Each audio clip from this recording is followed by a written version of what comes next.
What if I told you that the first story of time travel wasn't from a sci-fi novel or a Hollywood script, but was actually written down in ancient Sanskrit texts thousands and thousands of years ago? It's this incredible story about a king, his daughter, and a journey so epic it literally bent the fabric of time and space. So let's dive into this amazing account where ancient myth crashes right into Einstein's universe. Imagine traveling to another dimension, waiting for just a few minutes, and then being told this. This was the bombshell dropped by the cosmic creator, Lord Brahma, on an unsuspecting king. And believe me, this wasn't a metaphor. It was a complete and utter shattering of his reality. In an instant, everyone and everything he had ever known was just gone. So our story kicks off with a king named Kakudmi and his daughter Ravati, who was apparently so smart and talented that no one on Earth was considered a worthy match for her. So what does a king do? Well, he makes a decision that nobody had ever made before. He decided to travel beyond the world itself to get advice from a much, much higher power. Their destination was a place called Brahmaloka, the home of the creator god Brahma. Now you gotta understand, this wasn't just some other planet. It was a celestial realm, a plane of existence described as being totally outside the normal flow of time as we know it, a place where the rules of our world just don't apply. Okay, so this is where the story takes a really bizarre turn. When they get there, they can't just walk right in. The king and his daughter have to wait for what feels like a pretty short time. But this tiny delay, well, it's about to have consequences that are just beyond anything they could have possibly imagined. So picture this.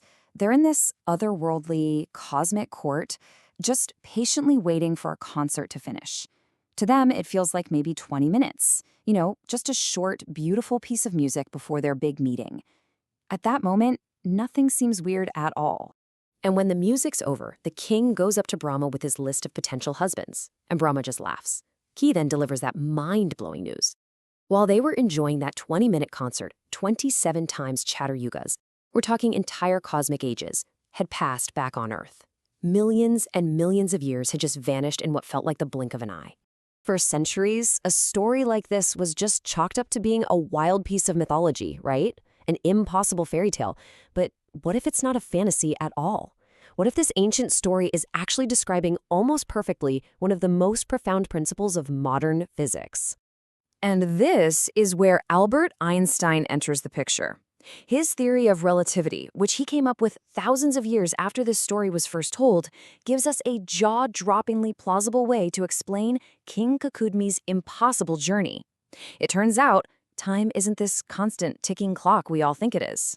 Nope, it's way, way stranger. The key idea here is something called time dilation. The big takeaway is that time is, well, it's elastic. It can stretch and it can shrink. Einstein figured out that two massive forces in our universe can mess with the flow of time. Really intense gravity and moving at incredible speeds. So this gives us two potential scientific explanations for what happened to the king and Ravati. First, gravity. If Brahmaloka was located near something with a massive gravitational pull, say a supermassive black hole, time itself would have slowed to a crawl for the king and Ravati. The other possibility? Velocity. The journey itself, flowing across the cosmos, might have been close to the speed of light. The faster you go, the slower time passes for you compared to everyone you left behind. This chart really helps visualize it.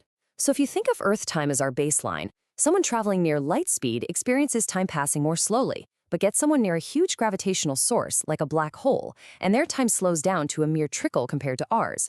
This is exactly what the ancient story describes. If all this is ringing a bell, you're probably thinking of the movie Interstellar. Remember that water planet? The crew was down there for just a couple of hours, but when they got back to their ship, 23 years had passed for their buddy in orbit. That's not Hollywood magic. That's a pretty accurate depiction of real gravitational time dilation. King Kakudmi's story is basically Interstellar, just on a way more ancient and epic scale. But here's the thing that makes this ancient legend truly mind-blowing from a physics point of view. It's not just that time was warped, it's the direction that it was warped. This one little detail elevates the story from being a cool coincidence to something else, something truly profound. So, according to our current understanding of physics, time travel is pretty much a one-way street. All the math in Einstein's theories says you can absolutely go to the future. It's possible. But going back to the past, well, that seems to be forbidden by the laws of the universe. And guess what? The story of King Kakudmi follows this rule perfectly. He doesn't go back in time. He's thrown forever into a future he can't even recognize. So what are we supposed to make of all this? How could a civilization from thousands of years ago, with none of our modern science, come up with a story that lines up so well with our most advanced physics? I think it points to a totally different way of looking at the universe. The big idea here is this. For the people who wrote these ancient texts, time wasn't some universal clock ticking the same for everyone everywhere. It was fluid. It was a cosmic dimension that could bend and stretch depending on where you were and how fast you were going. They somehow understood a basic truth about the universe that our science would only prove thousands of years later. It really leaves you with this one huge question. King Kakudmi's journey went from being a simple myth to a perfect model for Einstein's theory of relativity. It forces you to wonder, as we keep unlocking the secrets of the cosmos, how many of those secrets aren't new discoveries at all, but are really just old truths, hiding in plain sight, waiting for us in the stories we used to call fantasy?